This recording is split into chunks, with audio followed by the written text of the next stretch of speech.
There are calls for proper regulations to help address misconduct and incompetence among teachers in order to deliver quality basic education across our schools.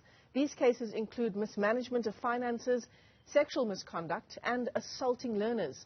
Now, according to a study by Dr Cecile de Villiers from Stellenbosch University, we need legislative amendments to regulate the performance of teachers. So before we speak to Dr de Villiers, let's go back to an interview we did on the AM Report last week with the chairperson of Parliament's Portfolio Committee on Education. We were in conversation with Bongiwe Mbingo Gigaba on an incident that took place in the Eastern Cape where 3 disabled learners were sexually assaulted, allegedly by classmates on a school trip. Take a listen. I agree that they are entrusted with teachers. But are you saying to me that you are suggesting that teachers are not human beings, are not supposed to be sleeping at night? Because teachers are human beings as well. And I think we need to be humanly when we deal with this. Just like your children at home, you can have a boy and a girl child, and as a parent at home, you would think that they are sleeping and they are engaging in something else. So let us not try to say, yeah, teachers are at fault. It's the teachers' problem. Teachers expected these children to be in a hotel room sharing like you are saying. And in a situation where children are supposed to be sharing a room, you wouldn't expect that there would be boys coming there and coming to rape a girl child which are sharing. You would think that they are sleeping peacefully, just like you would do in your own home. So I am saying here that let us not try in a situation, especially when a situation is like that, to want to blame and to blame a teacher, but rather, like the MEC is saying, let's try to find and to provide solutions. And I think that's what we need to do now. It's unfortunate the situation has happened like this, and there is no parent who is normal, or even ourselves at this situation, at the level of the portfolio committee, that would have wanted that children must go through that. So let's bring in Dr Cecile de Villiers into this conversation. And I think, Dr de Villiers, it's important to point out that our conversation here is not about painting all teachers with the same brush. But in an incident like the one that we just listened to now, where three special needs girls are raped on a school outing, this happened in the Eastern Cape. We were then in conversation with the chairperson of Parliament's Portfolio Committee on Education. And the response was, you know, we can't blame teachers. Teachers also needed to sleep. They assumed these girls were in their rooms. Does your research go far enough to deal with an incident like that and the kinds of regulations we need? Yes, absolutely. And I think the big question here is where is the oversight and who takes the ultimate responsibility? And in this regard, it's important to also note that the Department of Education has a legal duty to keep learners safe. And this also starts with the quality of the legislative framework, because any improvement in the delivery of quality basic education and the safety of our learners in our schools starts with the clear regulation of the expected standard of performance of educators. And this includes their conduct, which refers to their professionalism and their attitude, and it also includes their capacity, referring to their qualifications, their competence, their content knowledge and their skills. So we can only address issues at the implementation stage, such as this issue that happened in the Eastern Cape, when the legislative framework itself is adequate and it effectively addresses misconduct and incapacity. So when you talk about this legal duty that teachers do have to keep learners safe, how much more does that legal duty apply when it's on something, when something as horrific as this happens on a school trip, first of all, but involving learners with special needs? No, absolutely. And the Employment of Educators Act is the piece of legislation that regulates the performance of departmental educators working in public schools. And it's important that that regulation is adequate and that the safety of learners is prioritized.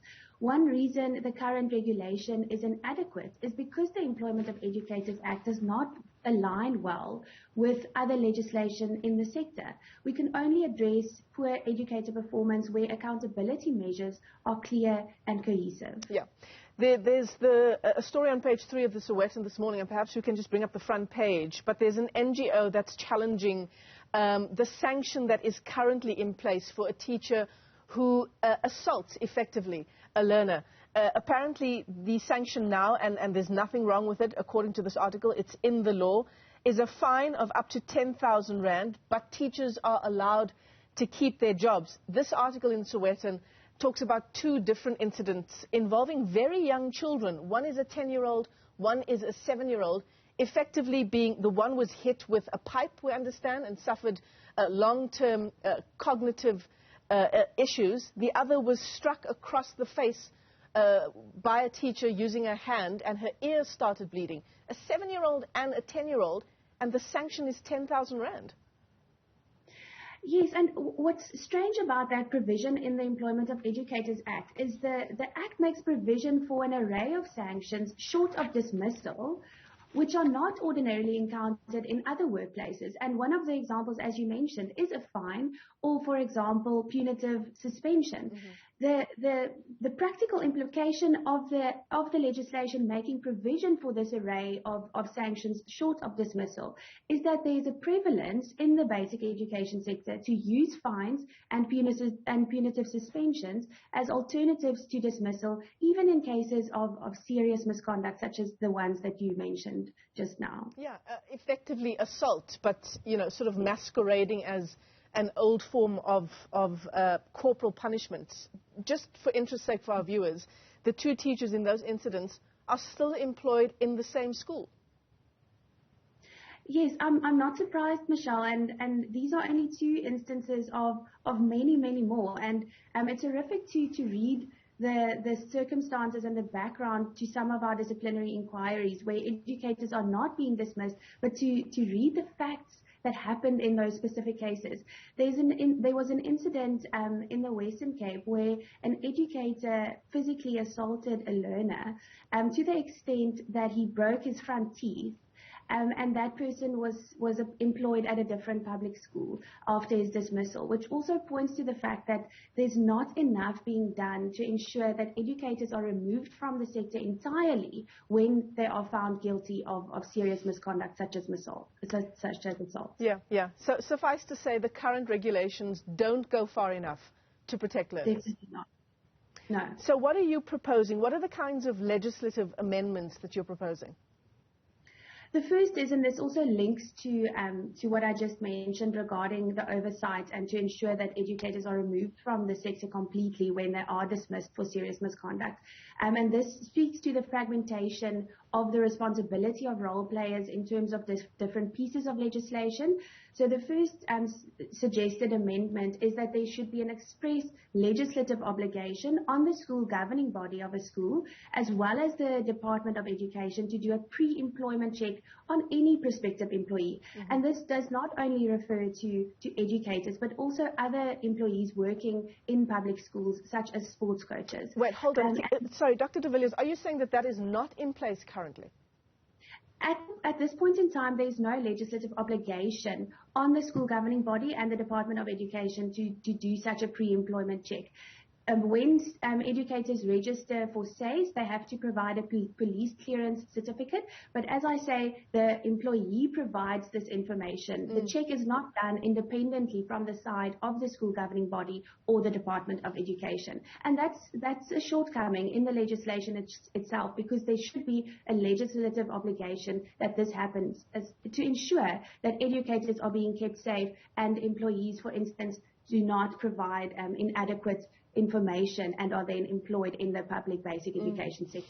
I mean, it's bizarre that wouldn't be in place, isn't it? If you talk about serious misconduct for teachers, we need to what that would entail as well, right?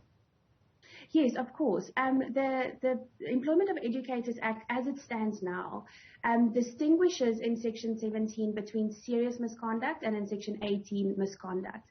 And there are 6 types of misconduct listed in Section 17 classified as serious misconduct. And one of those are serious assault, and then as well as sexual assault and sexual relationships with learners, just to name a few.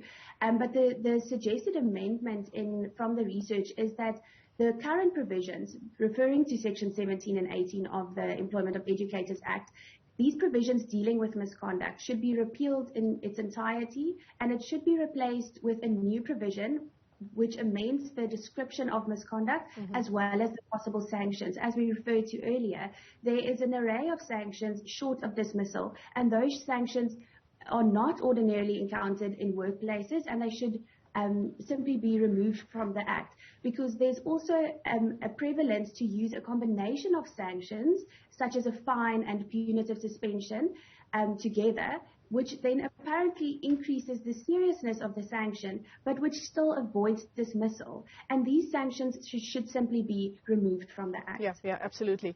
How do we take this kind of research, especially the issue of that pre-employment check, and get it to the decision makers so that these steps can be taken? Well, the first step is to publicize this issue, and to also publish academic articles on this issue in order for the message to get out there, and to show that this is based on research, the numbers do not lie, and that there's a serious shortcoming in the legislation, and that this should be on the agenda, and there should be reform taking place in the education sector regarding legislation. Dr. Cecile de Villiers, let me thank you for your time this morning. Incredibly worrying findings there insofar as the regulations that's needed to address misconduct and incompetence among some teachers. With Stellenbosch University, Dr. de Villiers, thanks very much indeed for your time.